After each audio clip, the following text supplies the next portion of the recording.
This channel does not promote any violence, harmful, or illegal activities. All content provided by this channel is meant for an educational and information purpose only. দল বিরোধী কাজ করার জন্য বহিষ্কার করা হয়েছে দল থেকে আরাবুল ইসলামকে, তার পাশাপাশি শান্তনু সেনকে। আরাবুল ইসলামকে তাকে বহিষ্কৃত করা হয়েছে এবং ভাঙড়ের দলীয় অন্তর্দ্বন্দ্বের জেরে তৃণমূল কংগ্রেস থেকে বহিষ্কার করা হয়েছে প্রাক্তন বিধায়ক তথা ভাঙড় ২ নম্বর পঞ্চায়েত সমিতির সভাপতি আরাবুল ইসলামকে। সাসপেনশনের খবর মিলতেই শওকত মোল্লা অনুগামীদের ভাঙড়ের জায়গায় জায়গায় উচ্ছ্বাসের ছবি ধরা পড়েছে। একদিকে যেমন সাসপেন্ড করা হয়েছে দল বিরোধী অভিযোগ এনে শান্তনু সেনকে, তার পাশাপাশি সাসপেন্ড করা হয়েছে আরাবুল ইসলামকে। দল বিরোধী কাজ ও শৃঙ্খলা ভঙ্গের অভিযোগে সাসপেন্ড করা হয়েছে শান্তনু সেনকে। শৃঙ্খলা রক্ষা কমিটির বৈঠকে আলোচনার ভিত্তিতে এই সিদ্ধান্ত নেওয়া হয়েছে। তার পাশাপাশি সাসপেন্ড করা হয়েছে আরাবুল ইসলামকে। প্রাক্তন বিধায়ক তথা ভাঙড় ২ নম্বর পঞ্চায়েত সমিতির সভাপতি আরাবুল ইসলাম, তাকে সাসপেন্ড করা হয়েছে দল থেকে। এবং সাসপেনশনের খবর মিলতেই শওকত মোল্লা অনুগামীদের ভাঙড়ের জায়গায় জায়গায় উচ্ছ্বাসের ছবি এবং বিরোধীদের মধ্যেও কিন্তু একটা প্রতিক্রিয়া মিলেছে বিরোধীদের তরফ থেকে। যেমন অগ্নিমিত্রা পাল, তিনি প্রতিক্রিয়া দিয়েছেন যে তৃণমূল দলের আবার ডিসিপ্লিনারি কমিটি আরাবুলকে সাসপেন্ড, তাহলে শওকতকে নয় কেন? অভিষেকের লবির লোক শান্তনু সেন, তাই সাসপেন্ড প্রতিক্রিয়া দিয়েছেন অগ্নিমিত্রা পাল। আরাবুল ইসলাম এবং শান্তনু সেনকে সাসপেন্ড করল তৃণমূল। দল বিরোধী কাজ ও শৃঙ্খলা ভঙ্গের অভিযোগে সাসপেন্ড। শৃঙ্খলা রক্ষা কমিটির বৈঠকে আলোচনার ভিত্তিতে এই সিদ্ধান্ত নেওয়া হয়েছে। সাসপেন্ড করা হয়েছে শান্তনু সেনকে। ভাঙড়ের দায়িত্ব দেওয়া হলো শওকত মোল্লাকে, কারণ সাসপেন্ড করা হয়েছে আরাবুল ইসলামকে। শান্তনু সেন এবং আরাবুল ইসলাম দুজনকেই দল বিরোধী কাজ এবং শৃঙ্খলা ভঙ্গের অভিযোগে সাসপেন্ড করা হয়েছে। সাসপেনশনের খবর মিলতেই শওকত মোল্লা অনুগামীদের একটা উচ্ছ্বাসের ছবি ধরা পড়েছে ভাঙড়ের বিভিন্ন জায়গায়। আর ভাঙড়ের দায়িত্ব দেওয়া হয়েছে শওকত মোল্লাকে। বিরোধীদের যেমনটা প্রতিক্রিয়া পাওয়া গেছে, যেমন অগ্নিমিত্রা পাল, তিনি বলেছেন তৃণমূল দলের আবার ডিসিপ্লিনারি কমিটি আরাবুলকে সাসপেন্ড, তাহলে শওকতকে নয় কেন? অভিষেকের লবির লোক শান্তনু তাই সাসপেন্ড, প্রতিক্রিয়া দিয়েছেন অগ্নিমিত্রা পাল।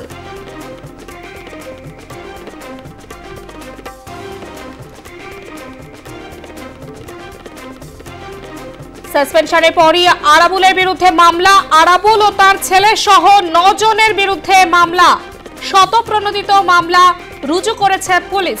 প্রতিষ্ঠা দিবসে উত্তেজনার পরেই দল নজর রাখছিল আরাবুলের ওপর। এবার দল বিরোধী কাজের জন্য সাসপেন্ড করা হলো আরাবুলকে। ভাঙড়ের দায়িত্ব দেওয়া হয়েছে শওকত মোল্লাকে। সাসপেনশনের পরই আরাবুলের বিরুদ্ধে মামলা। আরাবুল এবং তার ছেলে সহ 9 জনের বিরুদ্ধে মামলা, শতপ্রণোদিত মামলা রুজু করেছে পুলিশ।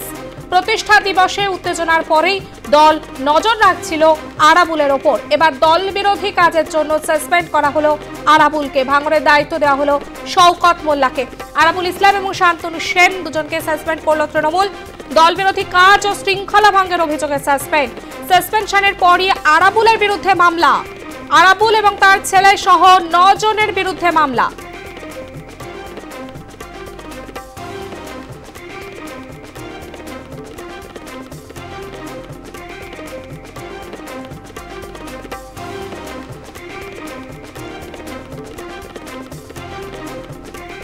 সমস্তটা নিয়ে আমরা কথা বলবো। আমাদের সঙ্গে নিউজ রুম থেকে সরাসরি রয়েছে আমাদের প্রতিনিধি সঞ্জু সুর। সঞ্জু, আরাবুল ইসলাম এবং শান্তনু সেন এই দুজনকেই দল বিরোধী কাজকর্মের জন্য সাসপেন্ড করা হলো। সমস্তটা নিয়ে জানতে চাইবো যে ঠিক কি কি অভিযোগ তোলা হয়েছে তাদের বিরুদ্ধে। দেখো, এইটাই কিন্তু এখনো পর্যন্ত তৃণমূল কংগ্রেসের থেকে পরিষ্কার করে বলা হয়নি যে ঠিক কোনটা শৃঙ্খলা ভঙ্গ হয়েছে বা কোনটা দল বিরোধী কাজ করেছেন এই দুজন, অর্থাৎ শান্তনু সেন এবং আরাবুল ইসলাম।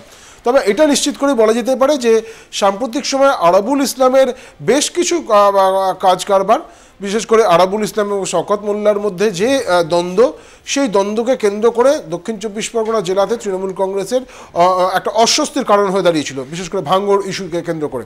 ফলে সেই জায়গা থেকে দাঁড়িয়ে একদিকে আরাবুলকে সাসপেন্ড করার কথা ঘোষণা করা হচ্ছে, অন্যদিকে শওকতকে, তিনি যেহেতু এখন বর্তমানে বিধায়ক এবং ভাঙড়ের দায়িত্বপ্রাপ্ত নেতা, তার বিরুদ্ধে কোনো পদক্ষেপ তৃণমূল কংগ্রেসের পক্ষ থেকে করা হলো না। এখানেই একটা প্রশ্ন উঠছে যে আরাবুল এখন প্রাক্তন হয়ে গেছেন, ফলে তার কি প্রয়োজন ফুরিয়েছে তৃণমূল কংগ্রেসে? সেই কারণে একদিকে আরাবুলকে যখন আক্রমণ করা হয়েছে বলে আরাবুল ইসলাম অভিযোগ করছেন এবং তিনি থানাতে মামলা করেছেন, এফআইআর করেছেন, উল্টো দিকে শওকত মোল্লা তিনি এখন বিধায়ক, ফলে শওকত মোল্লার কথাকে বেশি প্রাধান্য দেওয়া হলো, আরাবুল ইসলামের কথাকে বেশি প্রাধান্য দেওয়া হলো না। এটা একটা বিষয় হতে পারে। দলনেত্রী তিনি আরাবুল ইসলামকে খুব একটা বেশি পছন্দ করছেন না, এটা একটা বিষয় হতে পারে। আর আমরা জানি যে আরাবুল ইসলাম তিনি একটা সময় প্রকাশ্যে অন রেকর্ড বলেছিলেন যে পার্থ চট্টোপাধ্যায় আমার গুরু, ফলে সেই পার্থ চট্টোপাধ্যায় তিনি এখন জেলবন্দি। ফলে আরাবুল ইসলামের মাথার উপরে কোনো রকম কোনো দলের শীর্ষ নেতৃত্বের কোনো হাত নেই। যদিও উল্টো দিকে বলা যেতে পারে শওকত মোল্লার মাথার উপরে বলা হয় দলের যে আভ্যন্তরীণ রাজনীতি, সেই রাজনীতিতে অভিষেক বন্দ্যোপাধ্যায়ের হাত রয়েছে। ফলে আরাবুল ইসলামের মাথায় কোনো শীর্ষ নেতার হাত নেই, উল্টো দিকে শওকত মোল্লার মাথায় শীর্ষ নেতৃত্বের হাত রয়েছে, অভিষেকের হাত রয়েছে। ফলে শওকত মোল্লাকে না ছুটিয়ে আরাবুল ইসলামকে সাসপেন্ড করা হলো, এটা একটা দিক। কিন্তু ঠিক এইটা যখন হচ্ছে তখন পাশাপাশি শান্তনু সেনের ঘটনাটাও মাথায় রাখতে হবে। শান্তনু সেনকে কিন্তু সাসপেন্ড করা হয়েছে, শান্তনু সেনের মাথায় কিন্তু অবশ্যই অভিষেক বন্দ্যোপাধ্যায়ের হাত রয়েছে। বলা হয়, আমি আবার বলছি, দলের তৃণমূল কংগ্রেসের আভ্যন্তরীণ যে রাজনীতি বা গোষ্ঠী তার অনুসারে শান্তনু সেনকে বর্তমানে বলা হচ্ছিল যে তিনি অভিষেকপন্থী রাজনীতিবিদ এই মুহূর্তে তৃণমূল কংগ্রেসে। কারণ অতি সম্প্রতি অভিষেক বন্দ্যোপাধ্যায় তাঁর যে নির্বাচনী ক্ষেত্র লোকসভা কেন্দ্র ডায়মন্ড হারবার, সেখানে চিকিৎসকদের নিয়ে একটি কনভেনশন করেছিলেন। যে কনভেনশনে প্রায় 1200-র বেশি চিকিৎসক উপস্থিত ছিলেন।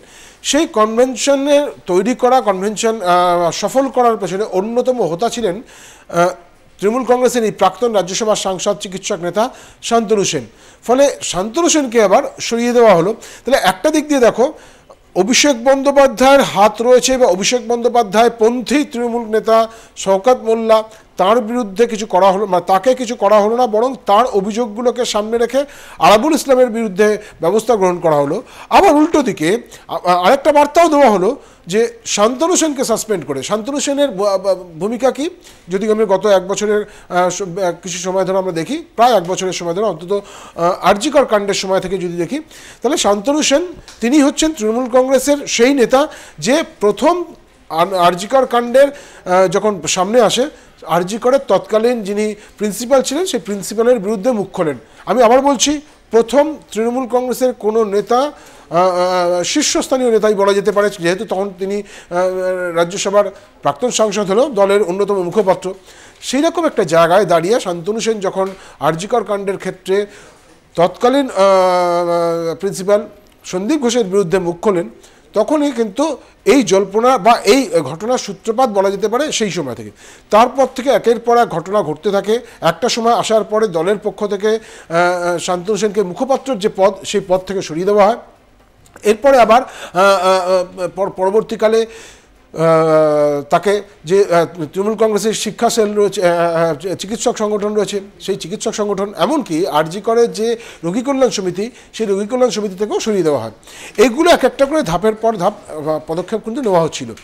কিন্তু অতি সম্প্রতি যখন ডায়মন্ড হারবারে অভিষেক বন্দ্যোপাধ্যায়ের যে স্বাস্থ্য শিবির, সেই স্বাস্থ্য শিবির সফলভাবে আয়োজন করার ক্ষেত্রে মুখ্য ভূমিকা পালন করা শান্তনু সেন, এবং সেই শান্তনু সেন এটা মুখ্য ভূমিকা পালন করার পরেও বারবার করে সংবাদ মাধ্যমে কিছু খবর সামনে চলে আসা যে চিকিৎসকদের সঙ্গে রাজ্য স্বাস্থ্য ব্যবস্থার যে একটা টানাপোড়েন চলছিল, সেখানে দাঁড়িয়ে অভিষেক বন্দ্যোপাধ্যায়ের সঙ্গে চিকিৎসকদের একটা লিয়াজো এবং সেটা সফলভাবে তৈরি করা, এই বিষয়গুলোকে সামনে চলে আসার একটা অস্বস্তির জায়গা তৈরি হচ্ছিল, অস্বস্তিকর জায়গা তৈরি হচ্ছিল তৃণমূল কংগ্রেসের মধ্যে। ফলে সেখান থেকে দাঁড়িয়ে গতকাল তৃণমূল কংগ্রেসের শৃঙ্খলারক্ষা কমিটি বৈঠকে বসে। তোমাকে মাথায় রাখতে হবে, যদি আমরা গত এক মাসের একটা প্রেক্ষিত দেখি, তাহলে দেখব মণিশঙ্কর, তৃণমূল কংগ্রেসের শিক্ষা সেলের অন্যতম একজন, সেই মণিশঙ্করকে সাসপেন্ড করা হয়েছিল। পরবর্তীকালে গত পরশুদিন আমরা দেখলাম নগেন্দ্রনাথ তিওয়ারি, তাকে বহিষ্কার করা হলো। যদিও নগেন্দ্রনাথ তিওয়ারির বিপক্ষে একটা অন্যতম এলিবাই তৃণমূল কংগ্রেস দিতে পারে যে সে সরাসরি দলেরই এক নেতাকে খুনের চক্রান্তে জড়িত এবং সে অ্যারেস্ট হয়েছে পুলিশের কাছে। কিন্তু তারপরে গতকাল হঠাৎ করে আরাবুল ইসলাম এবং শান্তনু সেনকে এইভাবে সাসপেন্ড করার খবর সামনে আসা, জয়প্রকাশ মজুমদার রাজ্য সহসভাপতি, তাঁর একটি ভিডিও বার্তার মাধ্যমে এই খবর সামনে চলে আসা, এটা কিন্তু তৃণমূল কংগ্রেসের মধ্যেই একটু বড় চাপানোতর শুরু হয়ে গেছে বলা যেতে পারে। কেউ কেউ বলছে যে এটা অভিষেককে ঘুরিয়ে বার্তা দেওয়া। যদি অভিষেককে ঘুরিয়ে বার্তা দেওয়া হয় তাহলে অভিষেকপন্থী একজন নেতার মাথায় ছাতা ধরা হলো শওকত মোল্লা, আরেকজন নেতার মাথা থেকে ছাতা কেড়ে নেওয়া হলো, ফলে এটা অভিষেককে বার্তা দেওয়া এইভাবে সরাসরি বলা যাবে না। কিন্তু হ্যাঁ, এটা বলা যেতে পারে যে দুটো ক্ষেত্রেই, অর্থাৎ আরাবুল ইসলামের ক্ষেত্রে এবং শওকত মোল্লার এবং শান্তনু সেনের ক্ষেত্রে, দুটো ক্ষেত্রেই কিন্তু অস্বস্তির সবচেয়ে বাজে জায়গায় পড়ছিলেন দলনেত্রী মমতা বন্দ্যোপাধ্যায়। কারণ আরাবুল ইসলাম তাঁর যে কাণ্ড কারখানা, তাতে দলকে তো সমস্যায় পড়তেই হচ্ছিল, মমতা বন্দ্যোপাধ্যায় বিষয়টিকে মেনে নিতে পারছিলেন না। শান্তনু সেনের যেসব বক্তব্য বা যেসব কাণ্ড কারখানা, তাতে অনেকটাই ঘুরিয়ে দল বিরোধী না হলেও দলের শীর্ষ নেতৃত্বের দিকে কিছুটা হয়তো আঙুল তোলা হচ্ছিল, এমনকি স্বাস্থ্য ব্যবস্থার দিকে, যে দপ্তরের মন্ত্রী স্বয়ং মুখ্যমন্ত্রী মমতা বন্দ্যোপাধ্যায়। ফলে সেখান থেকে দাঁড়িয়ে শান্তনু সেন এবং আরাবুল ইসলামকে সাসপেন্ড করার এই ঘোষণা করা। দেখো, 2026-এর বিধানসভা নির্বাচন রয়েছে, ফলে সেটা এখন খুব বেশি হলে 14 থেকে 16 মাস দেরি। আমরা যদি মনে করে নিতে পারি যে 2026-এর ফেব্রুয়ারি মার্চ কি এপ্রিল মাসের মধ্যে নির্বাচন হবে, তাহলে ওই 12 থেকে 14 মাস বাকি রয়েছে। তার আগে তৃণমূল কংগ্রেস একেবারে এই বিষয়টা দলের শীর্ষ নেতৃত্ব মমতা বন্দ্যোপাধ্যায় তিনি পরিষ্কার বুঝিয়ে দিতে চাইছেন যে দলের তাঁর কথাই শেষ কথা, তিনি শেষ কথা বলবেন, তিনি শেষ সিদ্ধান্ত নেবেন, এবং তিনি যা সিদ্ধান্ত নেবেন সেই সিদ্ধান্তই সবাইকে মেনে চলতে হবে। এবং এটা তিনি বলা যেতে পারে গত 1-1.5 মাস ধরে প্রত্যেকটি বৈঠকে, দলের অভ্যন্তরীণ বৈঠক, কোর কমিটির বৈঠক, পরিষদীয় দলের বৈঠক, সংসদীয় দলের বৈঠক, প্রত্যেকটি জায়গায় তিনি কিন্তু বারে বারে বুঝিয়ে দিয়েছেন, ঠাড়ে ঠাড়ে বুঝিয়ে দিয়েছেন। এখন হুমায়ুন কবির সহ অন্যান্যরা যারা সংবাদ মাধ্যমে অন রেকর্ড বিভিন্ন দাবি দাওয়া করছেন, তারা সমঝে গেলে ভালো, না হলে 2026-এর বিধানসভা নির্বাচনের আগে টিকিট পাওয়া নিয়ে কিন্তু যথেষ্ট সমস্যা হবে। এবং এক্ষেত্রে দল অভিষেক বন্দ্যোপাধ্যায়ের সঙ্গে মমতা বন্দ্যোপাধ্যায়ের সম্পর্কে কি চাপানুতো চলবে না চলবে, সেই বিষয়টাকে যদি সরিয়ে রাখা যায়, তাহলে বলা যেতে পারে যে তৃণমূল কংগ্রেস 2026-এর জন্য প্রস্তুতি, দল হিসেবে প্রস্তুতি নেওয়ার কাজ কিন্তু ইতিমধ্যে শুরু করে দিয়েছে। এবং এইগুলো, অর্থাৎ এই যে সাসপেনশন বা বহিষ্কার, এগুলো তারই একটা অঙ্গ। পারমিতা। সঞ্জু, মুখ্যমন্ত্রী মমতা বন্দ্যোপাধ্যায় বারবার তার ভাষণে যেমনটা উঠে এসেছে যে দলীয় শৃঙ্খলার কথা তিনি বারবার বলেছেন। অভিষেক বন্দ্যোপাধ্যায় তার ভাষণেও কিন্তু একই বক্তব্য বারবার উঠে এসেছে। তাহলে বলা যেতে পারে এই যে দলের যে একের পর এক সিদ্ধান্ত নেওয়া হচ্ছে, তাহলে পরিষ্কারই হচ্ছে যে দলীয় শৃঙ্খলার বার্তা কিন্তু আবারও তুলে ধরলেন মুখ্যমন্ত্রী। হ্যাঁ, দেখো, এতক্ষণ তো সেটাই বললাম যে দলে কেউ শৃঙ্খলার ঊর্ধ্বে নয়, এটা কিন্তু বার্তা দেওয়া হচ্ছে। আমি এই কারণেই বললাম যে শিক্ষক স্যারের মণিশঙ্করকে সাসপেন্ড করা বলো, নগেন্দ্রনাথ তিওয়ারিকে বহিষ্কার করা বলো, বা গতকালের এই ঘটনা, ফলে দলকে একটা পরিষ্কার বার্তা মুখ্যমন্ত্রী মমতা বন্দ্যোপাধ্যায়, তোমার নিশ্চয়ই মনে থাকবে যে কোর কমিটির বৈঠক তিনি তার বাসভবন সংলগ্ন অফিসে করেছিলেন, সেই বৈঠকে কিন্তু প্রথম এইটা তিনি পরিষ্কার করে দিয়েছিলেন যে কোনো রেয়াত করা হবে না। এবং যে কারণে দলের শৃঙ্খলা রক্ষা কমিটি, আগে একটাই শৃঙ্খলা রক্ষা কমিটি ছিল, এখন তিনটে শৃঙ্খলা রক্ষা কমিটি। একটা হচ্ছে পরিষদীয় দলের জন্য শৃঙ্খলা রক্ষা কমিটি, একটা সংসদীয় দলের জন্য, অর্থাৎ যারা সাংসদরা রয়েছেন তাদের বিষয়টা দেখার জন্য শৃঙ্খলা রক্ষা কমিটি, আর একটা সার্বিকভাবে তৃণমূল কংগ্রেসের শৃঙ্খলা রক্ষা কমিটি, দলের শৃঙ্খলা রক্ষা কমিটি। গতকাল যে কমিটির বৈঠক হয়েছিল, এবং এরকমভাবে এটাকে বিকেন্দ্রীকরণ, শৃঙ্খলা রক্ষা কমিটির বিকেন্দ্রীকরণ বলা যেতে পারে অনেকটা। সেই শৃঙ্খলা রক্ষা কমিটির বিকেন্দ্রীকরণ করিয়ে আবার এটাও বুঝিয়ে দেওয়া হয়েছে যে সূক্ষ্মতে সূক্ষ্ম পদস্খলনও তৃণমূল কংগ্রেস বরদাস্ত করবেন, এবং যে কারণে প্রত্যেকটি শৃঙ্খলা রক্ষা কমিটি তারা আলাদা করে প্রত্যেকটা ক্ষেত্রে বৈঠক করে তারা তাদের পদক্ষেপ গ্রহণ করবে। তোমার নিশ্চয়ই মনে আছে যে হুমায়ুন কবির যখন তার যে বক্তব্য, সেটা ফিরহাদ হাকিমকে কেন্দ্র করে, অভিষেক বন্দ্যোপাধ্যায়কে কেন্দ্র করে বক্তব্য রেখেছিলেন, সেই সময় ফিরহাদ হাকিম, হুমায়ুন কবির যেহেতু বিধায়ক, তাই বিধায়কদের জন্য গঠিত শৃঙ্খলা রক্ষা কমিটি তারা বৈঠক করে শোকজ করে। আমরা সেই খবর দেখিয়েছিলাম প্রথম আর প্লাস নিউজের পর্দায়, সেই শোকজের চিঠি, তারপরে হুমায়ুন কবিরের বক্তব্য, হুমায়ুন কবির প্রত্যুত্তরে কী দিয়েছিলেন, কবে চিঠির উত্তর দিয়েছিলেন, সেই সমস্ত কিছু আমরা দেখিয়েছি। মানে এইগুলো তৃণমূল কংগ্রেস তারা চাইছে শুদ্ধিকরণের যে রাজনীতি একদা বামফ্রন্ট বলেছিল, বামেরা বলেছিল, সিপিএম বলেছিল, সেই শুদ্ধিকরণের রাজনীতি একটা নিরন্তর প্রসেস। তৃণমূল কংগ্রেস সেই প্রসেসের মধ্যেই কিন্তু আপাতত দলকে নিয়ে যেতে চাইছে, যাতে করে 2026-এর বিধানসভা নির্বাচনের আগে দলীয়ভাবে তৃণমূল কংগ্রেসের বিরুদ্ধে আর তেমন কোনো অভিযোগ না ওঠে। একেবারে সঞ্জু, অনেক ধন্যবাদ তোমাকে। নিউজরুম থেকে আমাদের প্রতিনিধি সঞ্জু সুর আমাদের সঙ্গে সরাসরি ছিলেন এবং যে খবরে আমরা নজর রেখেছি, শান্তনু সেন এবং আরাবুল ইসলাম তাদের দুজনকে বহিষ্কার করা হলো। দলবিরোধী কাজ এবং শৃঙ্খলা ভঙ্গের অভিযোগে সাসপেন্ড। শৃঙ্খলা রক্ষা কমিটির বৈঠকে আলোচনার ভিত্তিতে এই সিদ্ধান্ত নেওয়া হয়েছে।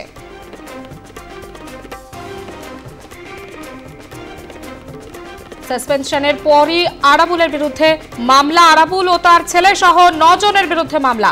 শতপ্রণোদিত মামলা রুজু করল পুলিশ। প্রতিষ্ঠা দিবসে উত্তেজনার পরই দল নজর রাখছিল আরাবুলের ওপর। এবার দল বিরোধী কাজের জন্য সাসপেন্ড করা হলো আরাবুলকে। ভাঙরের দায়িত্ব দেওয়া হয়েছে শওকত মোল্লাকে।